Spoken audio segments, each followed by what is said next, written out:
This is Chapter 12 of Jane Eyre. The promise of a smooth career, which my first calm introduction to Thornfield Hall seemed to pledge, was not belied on a longer acquaintance with the place and its inmates. Mrs. Fairfax turned out to be what she appeared, a placid-tempered, kind-natured woman, of competent education and average intelligence. My pupil was a lively child who had been spoilt and indulged, and therefore was sometimes wayward, but as she was committed entirely to my care, and no injudicious interference from any quarter ever thwarted my plans for her improvement, she soon forgot her little freaks and became obedient and teachable. She had no great talents, no marked traits of character, no peculiar development of feeling or taste which raised her 1 inch above the ordinary level of childhood, but neither had she any deficiency or vice which sunk her below it. She made reasonable progress, entertained for me a vivacious, though perhaps not very profound, affection, and by her simplicity, gay prattle, and efforts to please, inspired me, in return, with a degree of attachment sufficient to make us both content in each other's society. So Jane's liking everyone at Thornfield. She likes that Mrs. Fairfax is kind, she's even-tempered, nice woman. And with Adele, she doesn't feel like Adele is like a super prodigy child in any way, but she's really not lacking anything. She's been a little bit spoiled and indulged, but Jane is sort of in charge of her education now and her improvement in life, and Adele seems to be doing fine, so she's not being overly indulged or spoiled at this point in the book. And Jane is... Adele really likes Jane, and Jane is also growing to like and really care about Adele as well.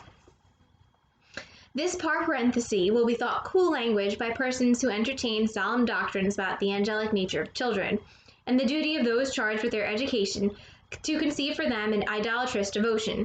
But I am not writing to flatter parental egotism, to echo cant, or prop up humbug. I am merely telling the truth.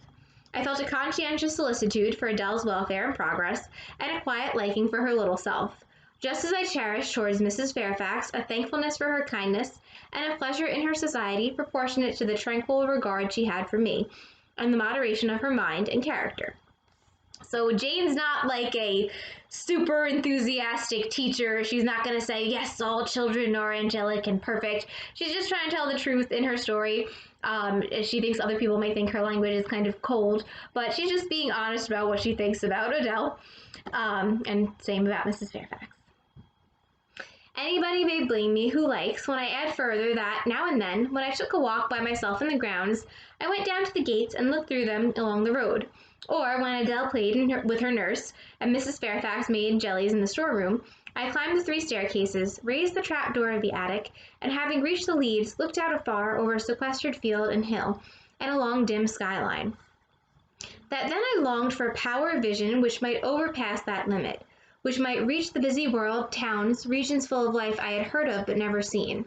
That then I desired more of practical experience than I possessed, more of intercourse with my kind, of acquaintance with variety of character than was here within my reach. I valued what was good in Mrs. Fairfax and what was good in Adele, but I believed in the existence of other and more vivid kinds of goodness, and what I believed in I wished to behold. So Jane's getting a little bit tired of Thornfield. So she likes Adele and she likes Mrs. Fairfax and she's comfortable with them and they have a good sort of rapport and friendship going on, but every once in a while she kind of wonders what else is out there. So she'll go up to the 3rd story or she'll look out the gates and just kind of wish that she could see beyond what immediately meets her eye, that she could experience a little bit more of the world. Who blames me? Many, no doubt, and I shall be called discontented. I could not help it. The restlessness was in my nature. It agitated me to pain sometimes. Then my sole relief was to walk along the corridor of the 3rd story, backwards and forwards, safe in the silence and solitude of the spot, and allow my mind's eye to dwell on whatever bright visions rose before it. And certainly they were many and glowing, to let my heart be heaved by the exultant movement, which, while it swelled it in trouble, expanded it with life, and best of all, to open my inward ear to a tale that was never ended, a tale my imagination created and narrated continuously, quickened with all of incident, life, fire, feeling that I desired and had not in my actual existence. It is vain to say human beings ought to be satisfied with tranquility. They must have action, and they will make it if they cannot find it. Millions are condemned to a stiller doom than mine, and millions are in silent revolts against their lot. Nobody knows how many rebellions, besides political rebellions, ferment in the masses of life which people earth. Women are supposed to be very calm generally, but women feel just as men feel. They need exercise for their faculties and a field for their efforts, as much as their brothers do. They suffer from too rigid a restraint, too absolute a stagnation, as precisely as men would suffer.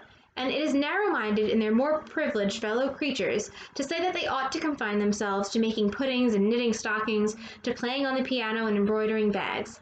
It is thoughtless to condemn them or laugh at them if they seek to do more or learn more than custom has pronounced necessary for their sex. So Jane will also go up to the third story and just kind of pace back and forth, and she thinks a lot about things. She kind of like tells herself stories, imagines different places and people and events that she's not able to see or visit herself. She also thinks a lot about women's role in society. In 1847, some of what she's thinking here would be considered pretty revolutionary.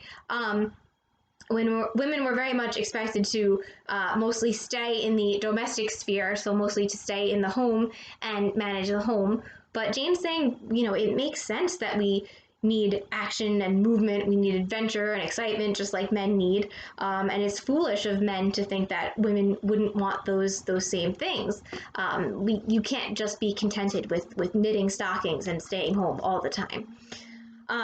Certainly, right now, I'm sure we can all relate to some feelings of stagnation, under this coronavirus, and keeping social distancing often means that we have to stay home to protect others. But sometimes, you want more adventure and you want to know more of what's out there. So I think that's similar to perhaps to what Jane's experiencing now, kind of stuck at Thornfield. When thus alone, I not unfrequently heard Grace Poole's laugh, the same peal, the same low, slow ha-ha, which, when first heard, had thrilled me. I heard, too, her eccentric murmurs, stranger than her laugh. There were days when she was quite silent, but there were others when I could not account for the sound she made. Sometimes I saw her, she would come out of her room with a basin or a plate or a tray in her hand, go down to the kitchen, and shortly return, generally, oh, romantic reader, forgive me for telling the plain truth, bearing a pot of porter. So that's an alcohol. So she's hearing Grace Poole laugh, and she'll see her come out, and every once in a while, she'll go down to the kitchen and return with some alcohol with her. So that's not the, you don't want to be drinking on the job. Her appearance always acted as a damper to the curiosity raised by her oral oddities. Hard-featured and staid, she had no point to which interest could attach.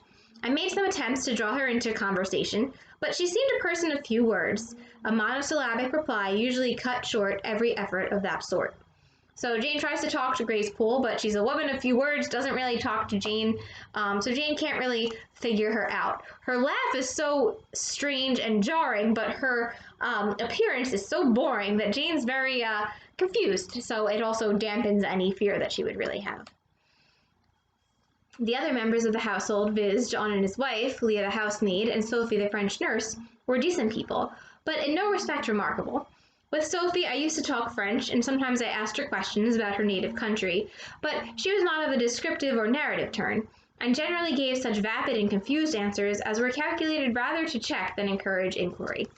So Sophie's not really the best friend that Jane could have. Jane tries to talk to her, but Sophie's answers are kind of like vapid, so they're a little bit shallow, not that interesting, and she seems to kind of like stop conversation rather than encourage it. So Jane will ask her something and she'll give kind of a short, dismissive response, and then Jane can't really continue a conversation with her. So she's liking Thornfield, and she likes a lot of people, but she's a little bit bored, a little restless. October, November, December passed away. One afternoon in January, Mrs. Fairfax had begged a holiday for Adele because she had a cold. And as Adele seconded the request with an ardor that reminded me how precious occasional holidays had been to me in my own childhood, I accorded it, deeming that I did well in showing pliability on the point. It was a fine, calm day, though very cold. I was tired of sitting still in the library through a whole long morning.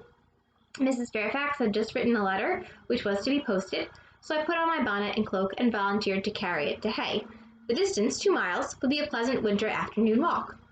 Having seen Adele comfortably seated in her little chair by Mrs. Fairfax's parlor fireside, and given her her best wax doll, which I usually kept enveloped in silver paper in a drawer to play with, and a storybook for change of amusement, and having replied to her, her French, which translates to, come back soon, my good friend, my dear Miss Janie, with a kiss, I set out.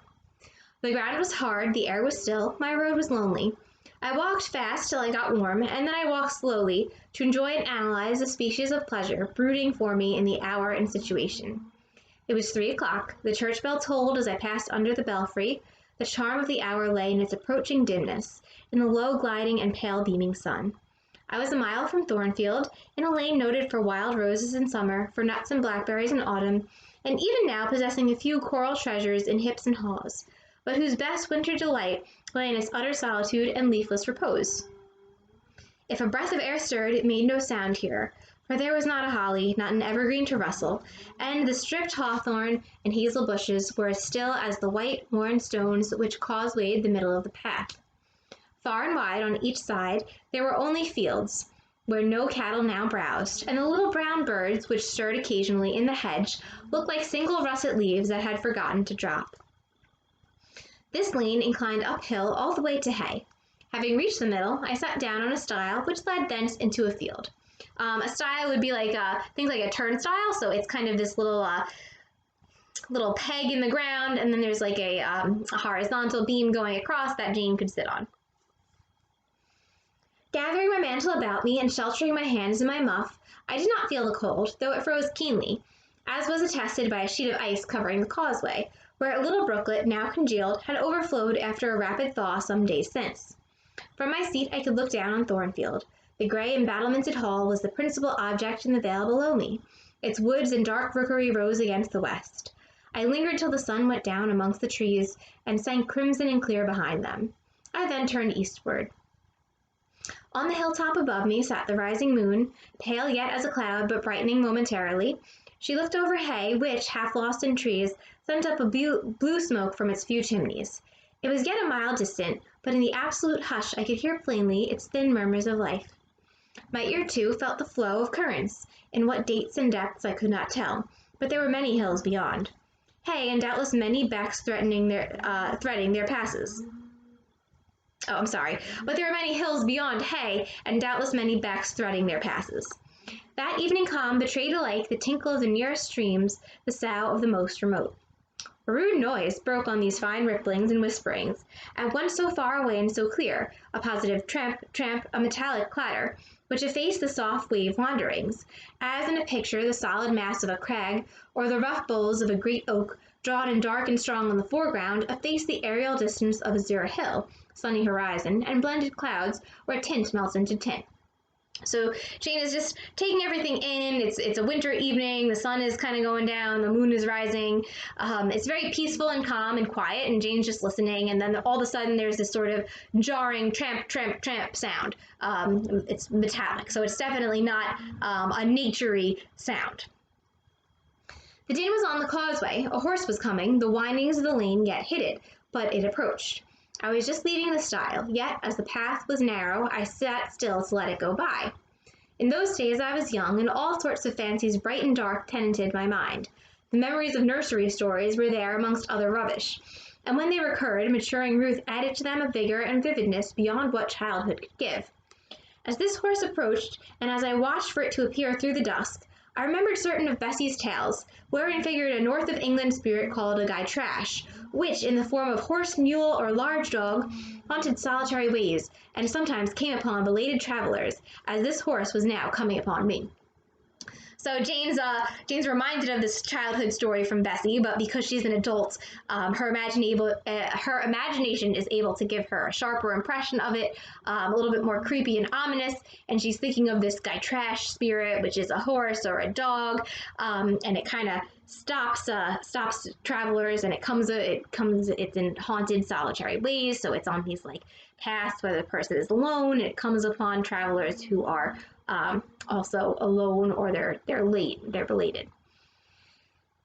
I was very near, but not yet in sight, when, in addition to the tramp, tramp, I heard a rush under the hedge, and close down by the hazel stems glided a great dog, whose black and white color made him a distinct object against the trees.